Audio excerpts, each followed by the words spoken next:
بسم اللہ الرحمن الرحیم۔ حضرت مولانا اشرف علی تھانوی رحمۃ اللہ علیہ کا ایک ملفوظ پیش خدمت ہے۔ آپ نے فرمایا کہ نواب سعادت علی قادری کے زمانے میں کالستوں کو رشوت خور ہونے کی وجہ سے سرکاری ملازمت نہیں ملتی تھی، تو ایک مرتبہ نواب صاحب سے ایک کالست نے یہ شکایت کی کہ آپ کا یہ اصول غلط ہے، آپ نے سب کو برابر سمجھ لیا ہے، سب تو برابر نہیں ہوتے اور سب تو رشوت نہیں لیتے۔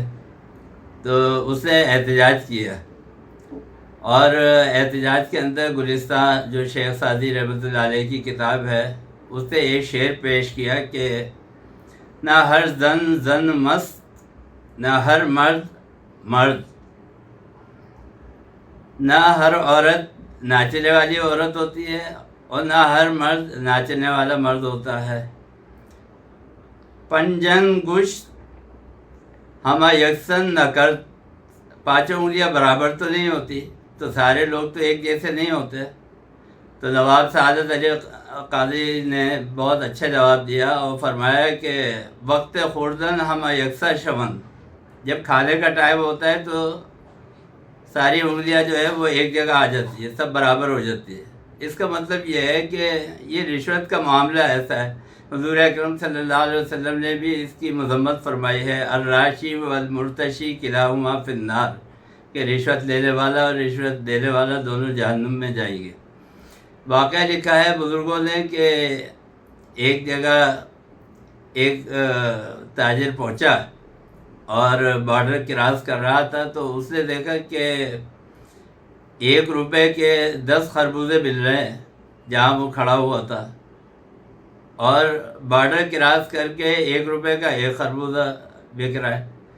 تو اس نے سوچا کہ اگر میں یہاں سے 1 روپے کے 10 خربوزے لے لوں تو بہت اچھی تجارت ہوگی، تو لہٰذا اس نے بہت سارے خربوزے خریدے، اور اس کے بعد وہ جو تھا بارڈر کراس کر کے دوسرے علاقے میں چلا۔ تو وہاں پر جب پہنچا بارڈر کے اوپر، تو وہاں پولیس والے نے کہا کہ بھئی ایک ہمارے حصے کا لاؤ، چنگی والے نے کہا ایک ہمارے حصے کا لاؤ، جو وہاں آڑتی والا تھا اس نے بولا ایک ہمارے حصے کا لاؤ۔ اس طرح وہ بڑھتے بڑھتے 9 خربوزے ختم ہو گئے، 1 خربوزہ رہ گیا، وہ رشوت میں 9 خربوزے نکل گئے، تو اس کا حساب جو تھا وہ برابر ہو گیا۔ تو اس نے دیکھا کہ یہاں تو رشوت کا بازار جو ہے بہت گرم ہے، اور یہ جو ہے علاقہ یہ تباہی کی طرف جا رہا ہے، یہ ملک جو ہے تباہی کی طرف جا رہا ہے۔ تو اس کے ذہن میں ایک ترکیب سوجی، وہ ایک قبرستان کے باہر بیٹھ گیا اور ہر آنے والے جنازے سے 1 روپیہ ٹیکس وصول کرنے لگا۔ ہوتے ہوتے یہ خبر جو تھی وہ بادشاہ تک پہنچی، اور اس نے بادشاہ نے طلب کیا اور کہا کہ یہ کیا بات ہے، تم نے جنازے کے اوپر ٹیکس لگا دیا ہم سے پوچھے بغیر۔ تو اس نے کہا کہ دراصل بات یہ ہے کہ مجھے ٹیکس لگانا مقصود نہیں تھا، میں آپ سے ملنا چاہتا تھا۔